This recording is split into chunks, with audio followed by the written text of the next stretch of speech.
नमस्कार। अच्छा, कभी ऐसा हुआ है कि किसी स्टॉक को लेकर दोस्तों में जोरदार बहस छिड़ गई हो?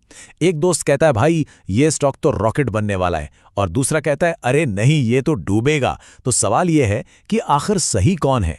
आज के इस विश्लेषण में हम इसी सवाल का जवाब ढूंढने वाले एक बहुत ही पावरफुल टूल यानी फाइनेंशियल मॉडलिंग की दुनिया में गोता लगाएंगे। चलिए इसको एक बहुत ही आम सिचुएशन से समझते हैं।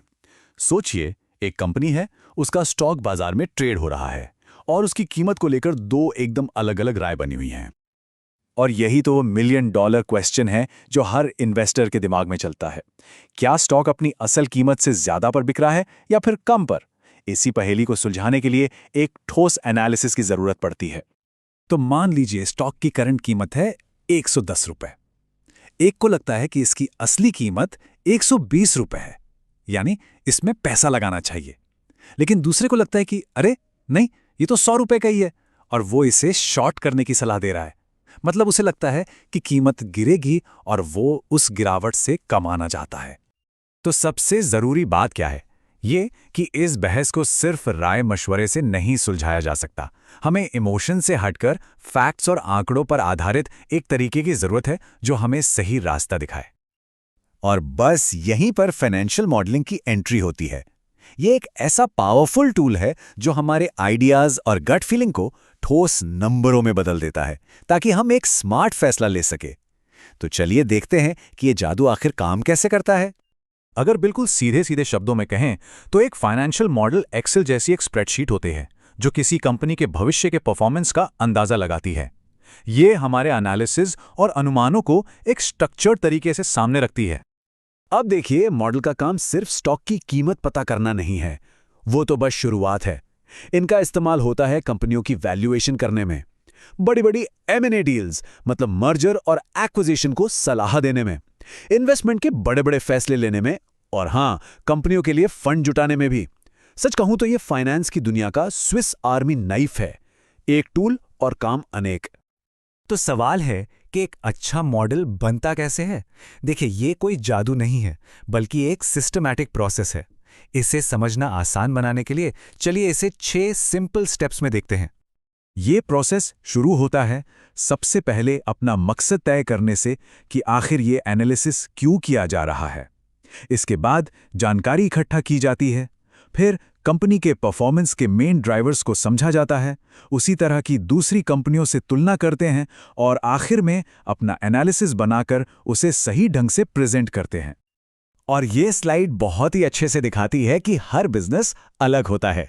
स्टेप 3 यानी की ड्राइवर्स को पहचानना बहुत ज्यादा जरूरी है। एक रिटेल कंपनी के लिए हर स्टोर से कितनी बिक्री हो रही है ये मैटर करता है, तो वहीं एक होटल के लिए कितने कमरे भरे हुए हैं ये सबसे जरूरी है। सही ड्राइवर्स को पहचानना ही एक अच्छे मॉडल की नींव है।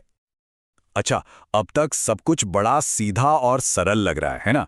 लेकिन असल दुनिया में फाइनेंशियल मॉडलिंग इतनी भी आसान नहीं है।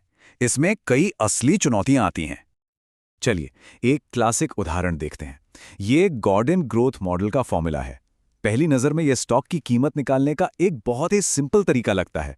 बस कुछ वैल्यू डालनी है और जवाब हाजिर। लेकिन क्या यह सच में इतना आसान है? और प्रॉब्लम यही पर है। इस फॉर्मूले में जो इनपुट्स इस्तेमाल होते हैं, जैसे कि भविष्य में डिविडेंड कितना होगा या ग्रोथ रेट क्या रहेगी, इनका सही सही अनुमान लगाना ही तो सबसे मुश्किल काम है। एक साधारण सा फॉर्मूला असल दुनिया की कॉम्प्लेक्सिटी को नहीं पकड़ सकता।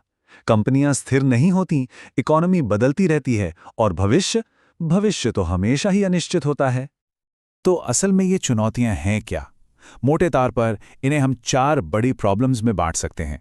सही डेटा ढूंढना, भविष्य का अनुमान लगाना, वैल्यू का सही मतलब तय करना, और दूसरे बाहरी फैक्टर्स को ध्यान में रखना। कोई भी कंपनी अपनी रिपोर्ट में सीधे सीधे ये नहीं लिखती कि हमारा फ्री कैश फ्लो इतना है। नहीं, ये जानकारी ना कंपनी की फाइनेंशियल स्टेटमेंट्स, खास तौर पर कैश फ्लो स्टेटमेंट के अंदर कहीं छुपी होती है। उसे खुद निकालना पड़ता है, और उसमें बहुत सारे मैनुअल एडजस्टमेंट्स भी करने पड़ते हैं। मतलब ये थोड़ा जासूसी वाला काम हो जाता है। और भविष्य के बारे में अंदाजा लगाना तो हमेशा ही मुश्किल होता है। एक कंपनी अगले 5 साल में कितना कमाएगी, ये सोचना किसी कला से कम नहीं, और इसमें गलती की गुंजाइश तो हमेशा ही बनी रहती है। वैल्यू का भी कोई एक मतलब नहीं होता। अलग अलग तरीके, जैसे DCF यानी डिस्काउंटेड कैश फ्लो या कॉम्प्स मतलब कंपेरेबल कंपनी एनालिसिस, ये अलग-अलग मेथड्स अलग-अलग रिजल्ट दे सकते हैं। एक इन्वेस्टर के लिए जो कीमत सही है, हो सकता है दूसरे के लिए वो ना हो। तो इन सब बातों का क्या मतलब निकलता है? क्या फाइनेंशियल मॉडल बेकार हैं? बिल्कुल भी नहीं। हमें बस उनके असली मकसद को समझने की जरूरत है। तो सबसे ज़रूरी बात यह है कि एक फाइनेंशियल मॉडल सिर्फ नंबरों का खेल नहीं है, ये एक कहानी है। एक ऐसी कहानी जो ये बताती है कि हमारे अनुमानों के आधार पर कंपनी का भविष्य कैसा दिख सकता है। ये हमारे फाइनेंशियल फैसले को एक लॉजिकल बेस देता है। और हम आपको इसी दिलचस्प सवाल के साथ छोड़ जाते हैं। क्या फाइनेंशियल मॉडलिंग पूरी तरह से डेटा और फॉर्मूलों पर आधारित एक साइंस है? या इसमें अनुमान, अनुभव और कहानी कहने की एक कला भी उतनी ही शामिल है? इस पर जरूर सोचिएगा।